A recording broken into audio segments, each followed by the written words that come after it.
Assalamualaikum warahmatullahi wabarakatuh. Salam sejahtera bagi kita semua, rekan mahasiswa. Untuk ini kita membahas mengenai materi konsep dasar daripada akuntansi pajak tersebut. Jadi perbedaan daripada akuntansi pajak dengan akuntansi secara komersial, yaitu kita melihat daripada keterkaitannya dengan tujuannya. Kalau komersial itu berkaitan dengan stakeholder yang melakukan pengambilan keputusan seperti perbankan, pihak pemodal, investor, dan sebagainya. Sementara untuk pajak sendiri itu diberlakukan untuk stakeholder, khususnya untuk pemerintah berkaitan dengan penerimaan pajak tadi. Baik, berkaitan dengan prinsipnya kurang lebihnya sama dengan prinsip akuntansi yang berlaku umum untuk akuntansi secara komersial, yaitu merupakan laporan yang mempunyai kesatuan akuntansi, kemudian berkesinambungan yang dilakukan secara terus-menerus pembukuannya, dan tentunya catatan yang dilakukan secara pembukuan tersebut disimpan secara terus-menerus, kurang lebihnya adalah minimal jangka waktu 10 tahun itu tidak boleh dimusnahkan. Ketika nanti akan ada koreksi atau apapun terjadi kesalahpahaman atau kesalahan pencatatan, dalam hal ini bisa ditelusur. Contoh kesalahpahaman dalam hal ini misalnya terjadi suatu permasalahan di catatan perusahaan supplier. Nah, biasanya trackingnya akan berkaitan dengan kita sebagai buyer. Nah, walaupun yang mungkin dilakukan koreksi atau dilakukan inspeksi pajak tersebut adalah perusahaan supplier, akan tapi mungkin akan berkesinambungan dengan catatan kita sebagai buyer. Nah, tentunya biasanya perusahaan supplier yang sedang dilakukan koreksi atau inspeksi itu biasanya akan meminta beberapa rekod atau laporan transaksi yang pernah terjadi kepada perusahaan yang pernah dilakukan oleh perusahaan-perusahaan buyer. Nah, kemudian yang berkaitan dengan prinsip akuntansi pajak lagi, yaitu berkaitan dengan harga pertukaran yang objektif, di mana di situ tentunya berkaitan dengan perhitungan yang melakukan koreksi-koreksi berkaitan dengan undang-undang yang diberlakukan oleh pajak.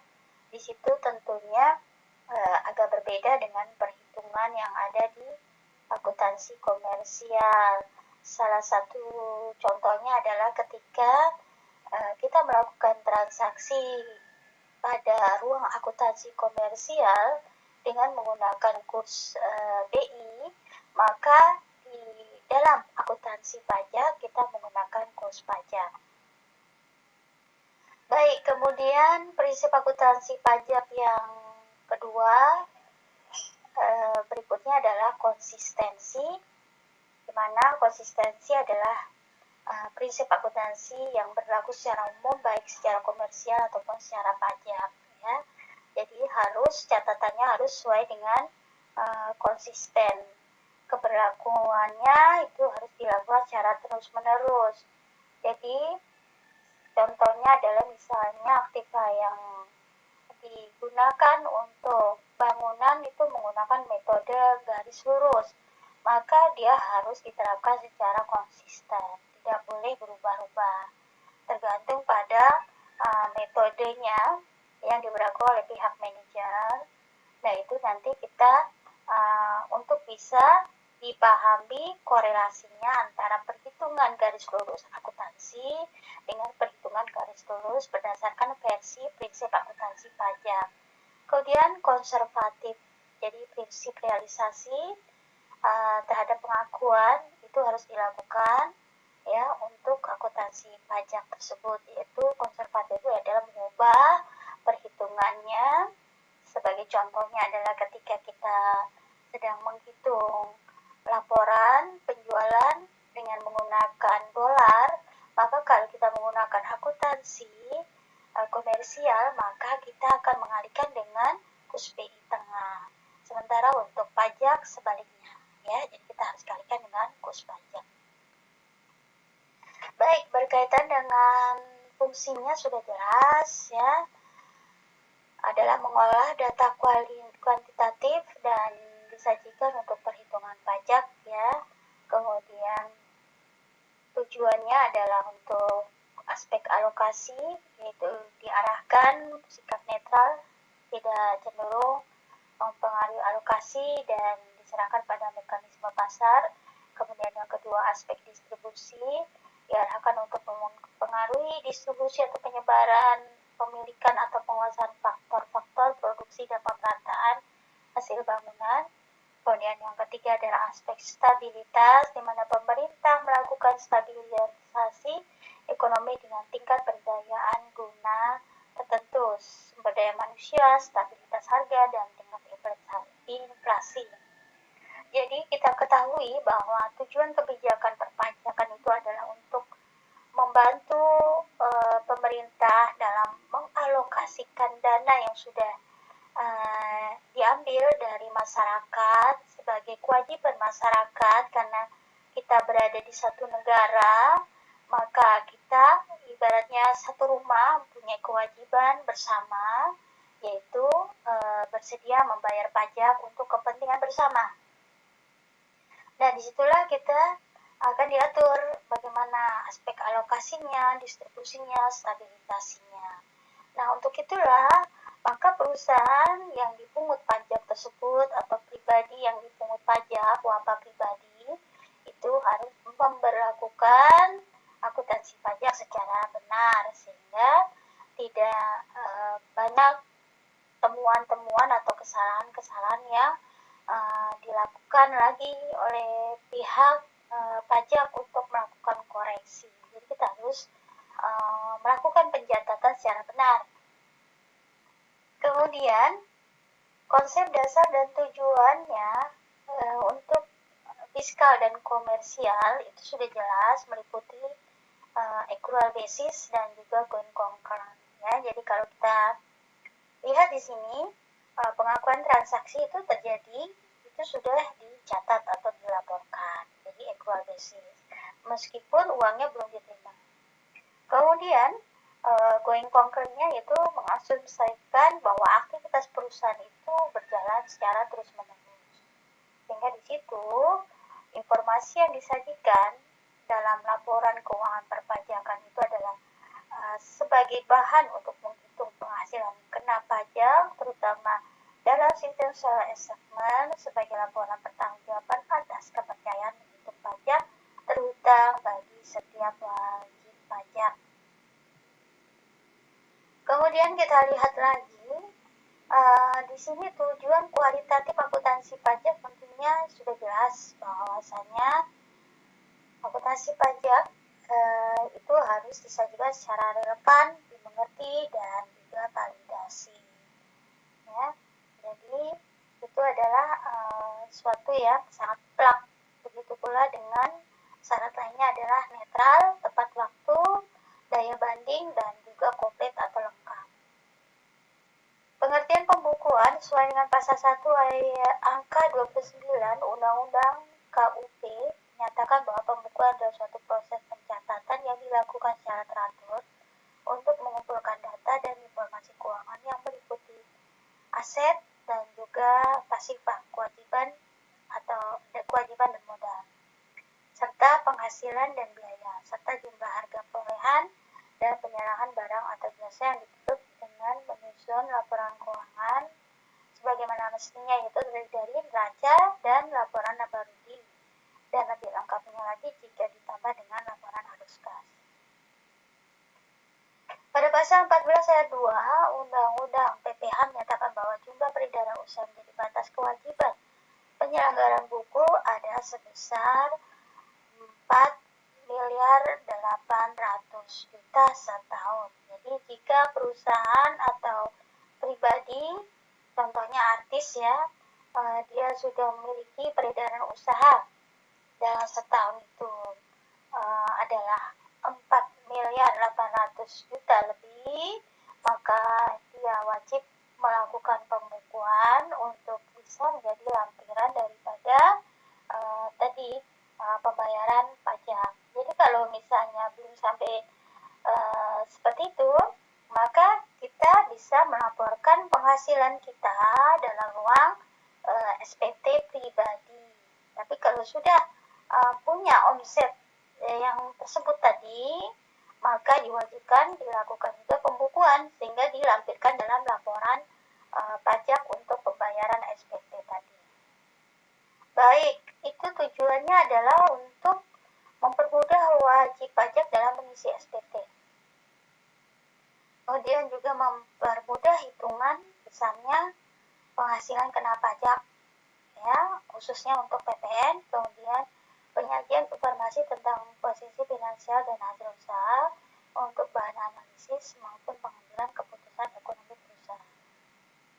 Syarat pembukuan yaitu 1. Harus diselenggarakan dengan memperhatikan niat baik dan mencerminkan keadaan yang sebenarnya. Kemudian yang kedua, pencetakan harus diselenggarakan di Indonesia dengan template atau aturan huruf Latin, angka Arab, satuan mata uang rupiah dan disusun dalam bahasa Indonesia atau dalam bahasa asing yang diizinkan oleh Menteri Keuangan. Kemudian yang ketiga, pembukuan diselenggarakan dengan prinsip taat asas dan dengan special accrual atau cash. Jadi di sini pengakuan cash basis atau accrual itu boleh. Jadi pilih salah satunya atau pilih keduanya bisa. Kemudian yang keempat, perubahan terhadap metode pembukuan dan atau tahun buku harus dapat mendapatkan persetujuan dari Direktur Jenderal Pajak. Jadi kalau kita lihat di sini jika ada perubahan metode pembukuan, maka kita harus memberitahu surat pemberitahuan kepada Direktur Jenderal Pajak agar memudahkan pihak Departemen Pajak melakukan koreksi dan menjadi periksa. Contohnya misalnya jika kita perusahaan kemudian terimbas oleh pandemi, kemudian kita melakukan penggabungan usaha dengan rekan pengusaha lain, yang dimana di situ tentunya ada banyak perubahan-perubahan yang terjadi, bukan hanya perubahan status aset, ya, status hutang dan status modal, tetapi juga terjadi perubahan metode pembukuan, di mana tentunya itu tergantung pada isi dari perjanjian kerjasama atau penggabungan tadi. Mana metode pembukuan dari dua perusahaan tersebut yang boleh digunakan ketika terjadinya penggabungan atau konsolidasi perusahaan. Nah, itulah sehingga di situ harus diberitahukan ke Direktur Jenderal Pajak. Kemudian yang kelima, pembukuan sekurang-kurangnya terdiri atas catatan mengenai harta, kewajiban, modal, penghasilan, dan biaya, serta penjualan dan pembelian, sehingga dapat dihitung besarnya pajak yang terhutang. Jadi komponennya sudah jelas, ya, bahwa hal-hal tersebutlah yang menjadikan perhatian untuk menjadi periksa.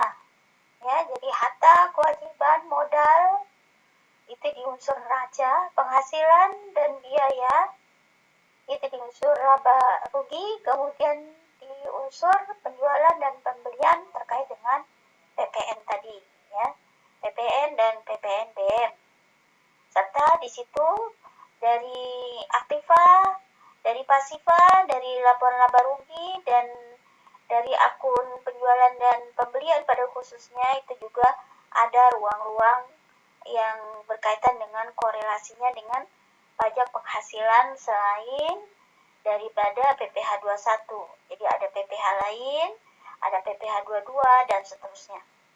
Kemudian yang keenam, buku catatan dan dokumen menjadi dasar pembukuan atau pencatatan dan dokumen lain termasuk hasil pengolahan data dari pembukuan yang dikelola secara elektronik atau secara program aplikasi online itu wajib tetap disimpan selama 10 tahun. Jadi hard copy ataupun soft copy tetap prosedurnya harus disimpan selama 10 tahun. Itu tadi yang sudah Ibu jelaskan. Apabila ada kesalahpahaman atau ada cross-check atau ada konfirmasi, disitulah maka perlunya kita menyimpan data selama 10 tahun tersebut. Contohnya tadi, supplier sedang diperiksa atau sedang diinspeksi oleh bagian pajak, Departemen Pajak. Nah, kemudian pada saat investigasi itu di bagian akun pembelian, maka di situ tentunya perusahaan supplier akan mengkontak perusahaan buyer. Misalnya kita perusahaan buyernya, maka di situ akan ada permintaan konfirmasi untuk transaksi. Nah, itu untuk keperluan mereka dalam tahap sedang diperiksa tadi, ya, sedang di cross check atau sedang dikonfirmasi dan sebagainya. Kemudian sanksi untuk tidak diselenggarakannya pembukuan sudah jelas bahwa akan diberlakukan pajak kurang bayar dari hasil penerapan norma perhitungan dan akan dikenakan sanksi administrasi berupa kenaikan pajak 50% atau 100% dari pajak yang kurang bayar sesuai dengan pasal 13 ayat 3 Undang-Undang KUP. Nah, itu tadi. Jadi kalau misalnya individual atau perusahaan sudah punya omset 4.800.000.000 atau lebih dan dia belum melakukan pembukuan untuk menjadi lampiran pajak tadi, maka dia mempunyai potensi untuk ini tadi dikenakan pemberlakuan sanksi tidak menyelenggarakannya pembukuan tersebut. Baik, kemudian kita melihat dari sifat dan keterbatasan daripada pelaporan keuangan pajak atau fiskal tadi. Jadi, sifatnya tentu masih historis karena laporan itu adalah merekap sebuah kejadian di masa lalu sampai di akhir tahun di 31 Desember. Nah, disitulah jadi historis. Jadi, kejadian secara kronologis yang diceritakan dalam pencatatan dan sebagainya di ruang laporan keuangan dan sebagainya. Kemudian yang kedua, proses penyusunannya tidak luput dari penggunaan estimasi dan berbagai pertimbangan. Kemudian yang ketiga, lebih mengutamakan hal yang material tanpa mengurangi kelengkapan materi. Jadi memfokuskan pada sesuatu yang sangat signifikan atau dominan. Kemudian yang keempat, laporan keuangan menekankan makna ekonomi substansi sehingga transaksi tanpa dalam kondisi tertentu memperhatikan bentuk yuridis formalnya. Jadi di sini laporan keuangan mengacu pada transaksi yang bersifatnya ekonomi substansi, di mana setiap transaksinya di situ harus ada unsur materi yang harus memperhatikan bentuk hukum secara formalnya. Jadi di situ jika terjadi transaksi jual beli, maka di situ ada transaksi yang memberikan bukti yang valid secara hukum bahwa memang terjadinya sebuah transaksi. Jadi disitulah nanti akan diketahui transaksi fiktif atau tidak. Seperti itu, ya. Jadi harus di backup dengan approve atau bukti yang kategorinya adalah validasi secara hukum. Kemudian yang kelima, terdapat alternatif yang dapat digunakan mengakibatkan variasi dalam pengukuran sumber ekonomi dan tingkat kesuksesan antar wajib pajak. Jadi di sini alternatif yang digunakan bisa secara inovatif dalam pengukuran sumber ekonomi. Itu tentunya berbeda-beda pada ruang lingkup kerja dari wajib pajak tersebut, wajib pajak badan atau wajib pajak pribadi. Misalnya, dalam perhitungan sumber ekonomi tadi dihitung dengan menggunakan aplikasi tertentu. Nah, berarti di situ tolak ukurnya pun berbeda pada aplikasi tertentu tersebut, ya. Nah, itu yang penting tetap menyediakan data bahwa data itu valid secara hukum sehingga dapat dipertanggungjawabkan. Kemudian yang keenam, informasi kualitatif Sedangkan fakta yang tidak mendasar, yang tidak dapat dikuantitatifkan umumnya dikesampingkan. Artinya bagaimana? Jadi kalau seandainya di situ informasinya misalnya kita bicara tentang transaksi penggabungan daripada itu tadi, penggabungan perusahaan tadi. Nah, di situ fakta yang sangat validasi adalah pada saat fakta pencatatan transaksi peleburan daripada aktiva yang tadinya sendiri-sendiri menjadi aktiva gabungan.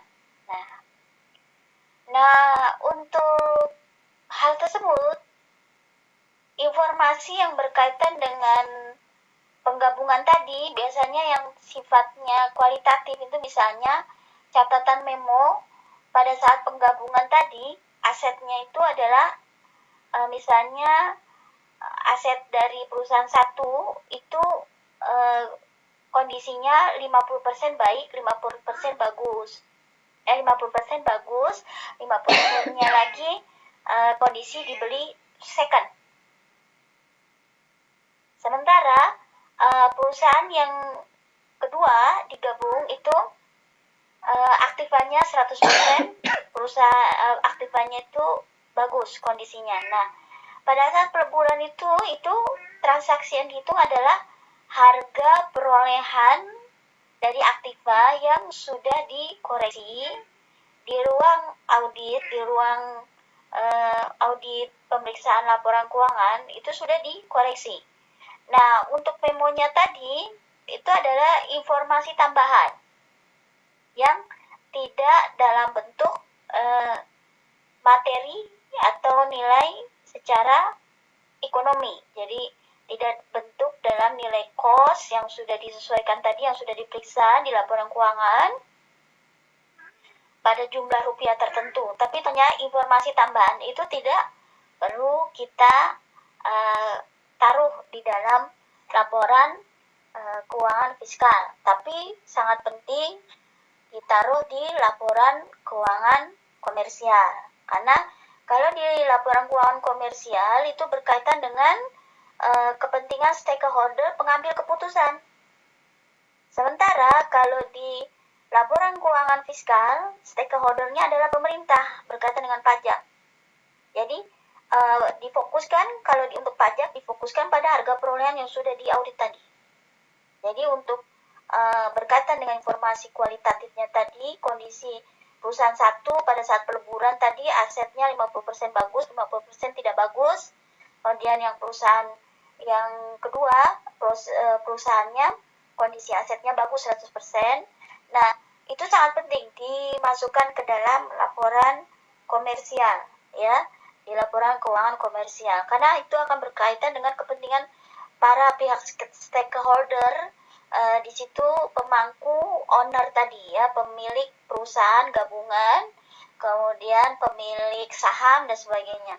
Otomatis ya, tentu di situ ada tingkat signifikasi dalam pembagian hak dan juga pembagian kewajiban. Contohnya misalnya, kalau seandainya si A naruh modal 50 juta, si B menaruh modal 300 juta. Berarti pada saat operasional berjalan dan menghasilkan laba, maka yang mempunyai hak daripada laba dan hak menentukan arah daripada perusahaan itu, maka yang lebih signifikan adalah pihak yang menaruh modal 300 juta dibandingkan pihak yang menaruh modal 50 juta. Jadi analogikan dengan tadi yang kita bicara tadi, contoh berkaitan dengan aktiva. Baik, demikian materi kita untuk akuntansi pajak. Semoga bermanfaat, ya. Salam sehat, selalu jaga protokol kesehatan dimanapun kalian berada. Wassalamualaikum warahmatullahi wabarakatuh.